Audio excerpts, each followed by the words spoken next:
Olá, meus irmãos, minhas irmãs. É uma alegria revê-los através de mais um estudo da Palavra de Deus. Gostaria, antes de iniciarmos o estudo, de convidá-los para uma palavra de oração. Santo Deus, muito obrigado, Senhor, pelas tuas bênçãos, o teu amor e o teu cuidado por cada um de nós. Especialmente pela tua palavra direcionada a cada um de nós, nos preparando e nos amadurecendo dia a dia na tua causa, no conhecimento do teu reino e principalmente para, em muito breve, ser contado entre aqueles que marcharão para dentro dos portais da Cidade Santa de maneira verdadeira e definitiva. Santifica-nos na tua palavra, porque a tua palavra é a verdade. É o que te pedimos, agradecidos em nome de Jesus. Amém. Lição 8. O Concílio de Jerusalém. Atos 15, verso 11. Cremos que fomos salvos pela graça do Senhor Jesus, como também aqueles foram. Irmãos, isso aqui é a coluna dorsal desse tema da semana e foi também a coluna dorsal do Concílio de Jerusalém, que deu uma reviravolta na história do povo de Deus na face da terra.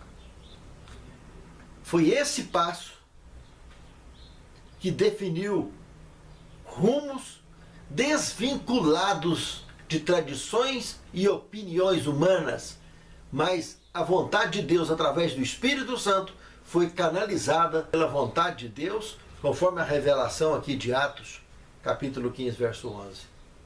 Sem a menor sombra de dúvida. O alinhamento da igreja ficou completamente retilíneo, sem curvas, sem altos e sem baixos. Ficou objetivo e ascendente rumo ao céu. Aqui esclareceu no concílio algo que vinha realmente pesando, embargando a obra de Deus no início da pregação do Evangelho.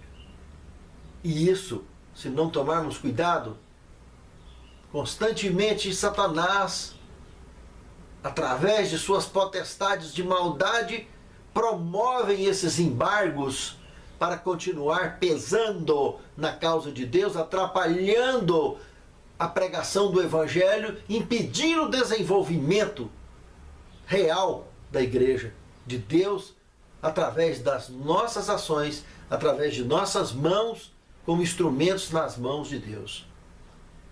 Lição realmente maravilhosa, essa que estudaremos nesta semana. Segundo tema, o ponto em debate. Em primeiro lugar, eu gostaria de abrir um pequeno parênteses aqui, histórico, e lembrar de algo muito curioso.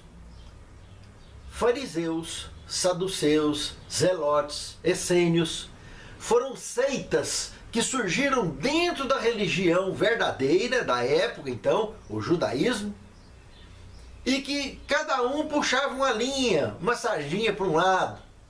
E isso sempre, de alguma maneira, influenciava e arrebanhava pessoas. Mas, na realidade, o que muito se fez e o maior êxito alcançado por essas seitas formadas dentro da religião judaica, o maior êxito foi a separação. Foi grupos separatistas com ideias diferentes e um verdadeiro ninho de encrencas, de piolhos e sarnas. E que Jesus muito lutou para tentar realinhar o povo de Deus, e não foi fácil. Porque tudo o que ele fez até o Calvário, que foram 33 anos e meio, ele ainda precisou de ficar 40 dias depois que ressuscitou em glória e majestade. Pense que trabalho que nós demos para o Senhor. Fanatismo e fundamentalismo, na realidade, foram os maiores resultados dessas seitas formadas a partir de pessoas que pensam que pode dar uma ajudinha para Deus. tentando criar meios para sustentar doutrinas que são eternas e jamais necessitaria de mãos mortais contaminar qualquer tipo de direção proveniente do Senhor.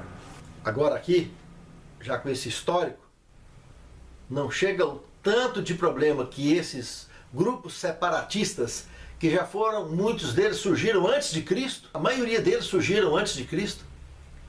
Quando chegaram nos dias de Cristo já era só problema, só confusão. E todos eram igualmente aceitos dentro da igreja, dentro das sinagogas, conviviam de certa forma pacificamente ali dentro. Mas lá fora, na hora de arrebanhar as ovelhas, era só confusão. Cada um acabava se tornando donos das ovelhas. E deu muito trabalho para a igreja. Eles acabam perdendo de vista quem é o verdadeiro dono da igreja. E isso até hoje é a mesma coisa. E Satanás sempre formou soldados desse gênero, que é exatamente pessoas susceptíveis. Tipo Maria vai com as outras. Ou pessoas insatisfeitas, pessoas indecisas, pessoas que adoram ficar em cima de muro, são soldados ideais para o diabo usar em qualquer época da história da humanidade e trazer problemas para dentro da igreja. Sempre foi, ainda continua sendo um grave problema esse tipo de coisa dentro da igreja. São soldados agregados às potestades da maldade criadas por Satanás, criadas pelo príncipe das trevas, pelo inimigo de Deus. E é fácil de observar esse perfil histórico aqui.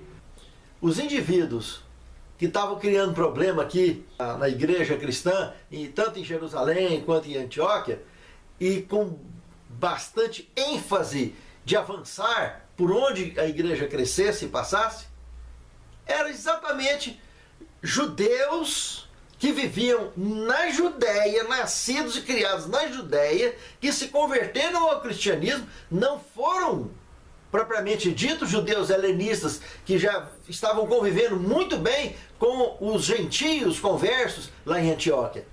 Os encrenqueiros foram aqueles que vieram lá de Jerusalém, judeus da nata mesmo, que viviam na região da Judéia, especialmente então na cidade de Jerusalém. Esses é que estavam criando problema. Lá em Jerusalém, avançou para Antioquia, e foi eles chegar, foi a mesma coisa de pingar uma gota de tinta nanquim preta num copo d'água. Estava manchando o copo rapidinho. E aí, urgentemente, se viu a necessidade de fazer um concílio para poder resolver essa parada, porque a munição utilizada aqui, nesse ponto de debate, foi exatamente a circuncisão, o terceiro tema desta semana. Essa foi a munição utilizada pelo inimigo de Deus para causar confusão, discórdia e separação na igreja de Deus. Ou seja, estava usando a igreja do cristianismo para tentar, em poucas e boas, transmitir uma ideia de que essa era mais uma seita na face da terra para enredar doutrinas ou para enredar evangelismo, e não um momento sério e decisivo na história do povo de Deus na face da terra. Simplesmente um período essencial da igreja de Deus, aonde ele estava juntando pessoas de todo o povo, tribo e língua, num só corpo, num só povo, numa só fé, num só batismo. Igreja essa que passaria por vários períodos, conforme revelado no livro do Apocalipse também. E esses 7 períodos mencionados lá no livro do Apocalipse, hoje vivemos exatamente o 7º período, que é Laodiceia, o povo do juízo, povo justo, o significado do nome Laodiceia. Nesses dias analisados aqui no tema, na igreja de Jerusalém, foi estabelecido uma grande reunião com os principais líderes da igreja para tratar desse assunto da circuncisão.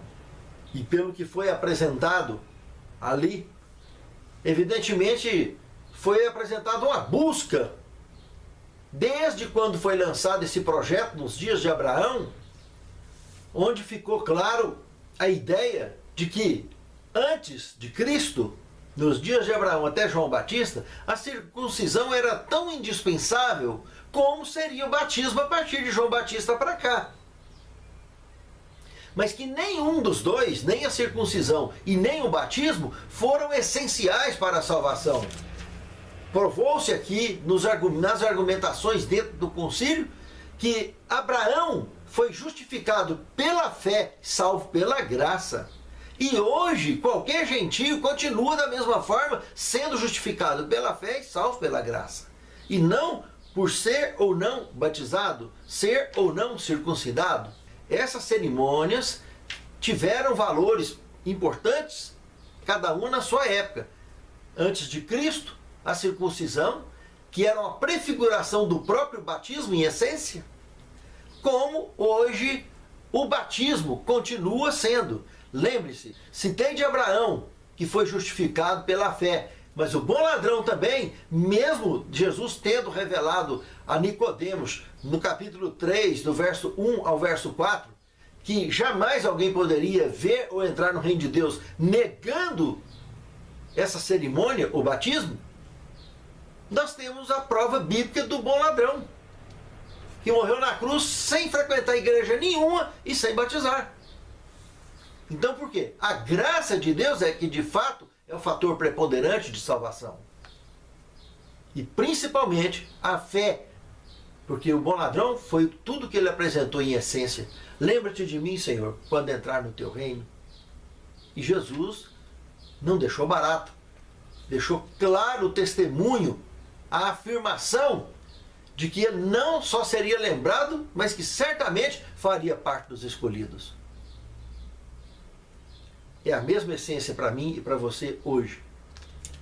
Então, o assunto da circuncisão foi totalmente esclarecido aqui, dentro desse contexto, onde, na lição do quarto tema, o debate, na hora certa e no lugar certo, Pedro, como líder da igreja, se levanta e abre uma argumentação fantástica.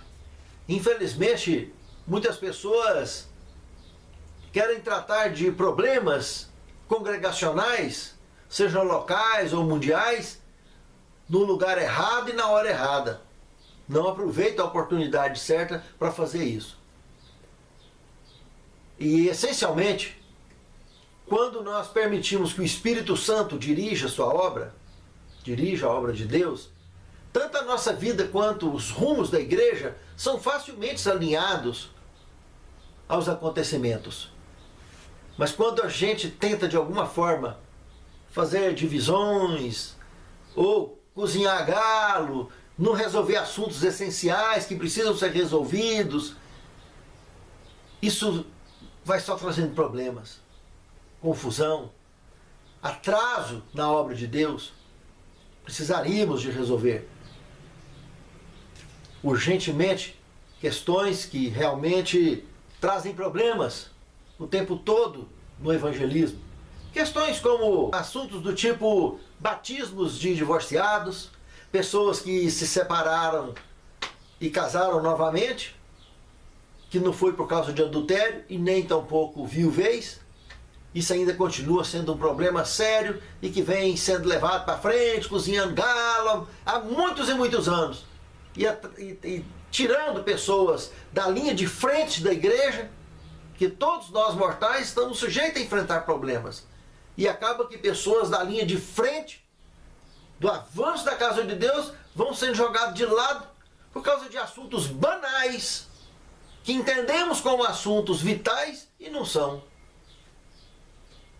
Diante de uma ótica divina, que o único pecado imperdoável que se tem respeito é o pecado contra o Espírito Santo, não há outro. Todo pecado de blasfêmia será perdoado aos homens. E eu não vejo, jamais vi como pecado esse assunto. Não foi à toa que eu fiz um mestrado em Teologia e Cultura e defendi exatamente essa tese. Um trio polêmico, mas biblicamente claro. Casamento, divórcio e celibato. E graças a Deus alcancei nota de excelência nessa tese. Sabe, irmãos, citei isso como exemplo, porque para mostrar que nos dias de Jerusalém, desse concílio, era um problema gravíssimo que estava acontecendo, porque membros separatistas, tendenciosos, vinham causando problema onde a igreja começou a crescer e se organizar, e vinha esses problemas tentando causar divisão. E continua. De uma forma ou de outra, com um assunto ou outro, isso continua. Quantos e quantos grupos já saíram de dentro da igreja, formando outras tendências religiosas, sendo que o Apocalipse apresenta só 7 períodos. Não tem 8º período, não tem 9º. Qualquer movimento que saiu do movimento profético do 7º período, Laodiceia, que surgiu na profecia bíblica, para formar outro, está formando Babilônia, está se encaixando em Babilônia de alguma forma. E isso é interessante? Não é interessante. Nunca foi. Igreja não salva, Bíblia não salva, a lei de Deus não salva. Quem salva é Cristo pela sua graça. Mas a igreja precisa avançar. Evangelismo é a prioridade da missão. Missão do ID. Perdoar, batizar, tudo faz parte do conceito evangelístico das boas novas. Fundamentados no Calvário. Pense nisso, amado irmão. Pense nisso, amado irmão. Temos que aproveitar o lugar certo e a hora certa sempre para tratar de assuntos e não ficar criando panelinhas para aqui e para ali, falando mal, criando confusão, criando armações. Isso é coisa de demônios. Não é coisa de quem pertence a Deus. Veja que não foi à toa que quando Tiago percebeu o teor do problema trazido por tantos apóstolos e por tantos discípulos importantes, e ele levantou, como temos aqui no capítulo 15, verso 13 a 21, ele levantou uma proposta maravilhosa, que diz o seguinte: não devemos perturbar aqueles que dentre os gentios se convertem a Deus, mas escrever-lhes a que se abstenham das contaminações dos ídolos, bem como das relações sexuais prostituídas, da carne de animais sufocados e do sangue. Vamos escrever e mandar carta para eles, para ser lida nas igrejas. Onde abriu a igreja, já levanta e apresenta essa carta do concílio que nós estamos desenvolvendo aqui agora. Ou seja, o decreto apostólico, 5º tema, virou decreto, a opinião de Tiago. A base desse decreto e dessa proposta foi o próprio Pedro, quando se levantou, lá no capítulo 15 de Atos, do verso 6 ao 9, dizendo que ele foi designado, foi o primeiro a ser designado dentre os 12, para ir pregar o evangelho aos gentios.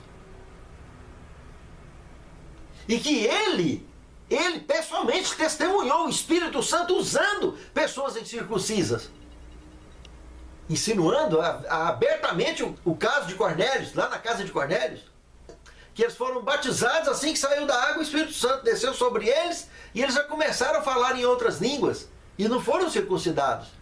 Aquilo, há quantos anos atrás, tinha engasgado a Pedro. E agora aqui ele estava vivo, presente, aqui no Concílio de Jerusalém, formatando, consagrando um decreto em cima da opinião de Tiago, que foi devidamente aceito e prescrito para ser levado a toda a igreja cristã. E o mais interessante, a carta de Jerusalém, o 6º tema, é que esse decreto é como se fosse uma cópia da ata da reunião daquele concílio, moldada para a igreja. E quando isso foi lido, lá na altura do verso 30 ao 33 do capítulo 15 de Atos, lá na igreja de Antioquia, meus amados, eles ficaram extremamente felizes com essa mensagem arrebatadora que eliminaria as barreiras do evangelismo dali para frente, não só dentro de Antioquia, mas por onde quer que eles passassem. E eles teriam automaticamente livre trânsito para retornarem a Jerusalém, para transitarem de ida e volta para Jerusalém, circular dentro das igrejas em Jerusalém próximo, está mais próximo de onde o Messias esteve um dia. Isso jamais deixaria de ser um desejo de qualquer cristão que vivesse naquelas regiões. Em qualquer parte do mundo. Quem dera se todo mundo pudesse passear pela Terra Santa ali e poder tirar conclusões próprias, sensações próprias de onde um dia passou o nosso Salvador. Coisa maravilhosa. Mas esses que moram por ali, então nem se fala. Isso realmente alegrou muito a igreja de Antioquia e qualquer igreja de qualquer parte do mundo. Saber que um cristão aqui no Brasil é a mesma coisa de um cristão lá em Jerusalém. Que um cristão em Jerusalém é a mesma coisa de um cristão nos Estados Unidos, ou na Alemanha, ou no Japão, ou em qualquer parte do planeta. Saber que somos irmãos e comungamos a mesma fé. Pense nisso, amado irmão. Pense nisso, amada irmã. Essa ideia faz cristãos nascerem fortes, se sustentarem com força, mas com a força de Cristo, com o poder de Deus. Com fé inabalável. A velocidade de Deus nos leva ao céu. Sétimo tema. Tem um trecho da Pena Inspirada, em Atos dos Apóstolos, página 189, que diz o seguinte: em geral, os conversos judeus não estavam dispostos a mudar na mesma velocidade que a providência de Deus abriu o caminho. Pensa que coisa séria, meus amados. Deus tem uma velocidade. E se estivermos ligados com Ele, acompanharemos, porque Ele nos leva nos braços. E aonde Ele estiver, nós estaremos. Não foi isso que Jesus disse? Não se turbe o vosso coração. Credes em Deus, credes também em mim. Na casa de meu Pai tem muitas moradas. Vou preparar-vos lugar. E voltarei para vos buscar. Para onde eu estiver, estejais vós também. Então, a velocidade de Deus, meus amados, é fundamental. Vamos deixar a nossa velocidade de lado. Ela tem origem em um transporte de lesmas. Não tem futuro algum, não sai do lugar. Mancha o caminho de sujeira e não chega a lugar algum que tem futuro. A velocidade de Deus é segura e nos leva aos braços dele. Quando aceitamos a Deus do jeito que Ele é e a sua palavra do jeito que ela é, nós passamos a ser transportados nos braços do Senhor na velocidade de Deus. E assim estaremos sempre com Ele, seja aqui, seja no reino eterno. Que Deus abençoe a mim e a você, meus amados. Que possamos sermos cristãos, que andemos na velocidade de Deus.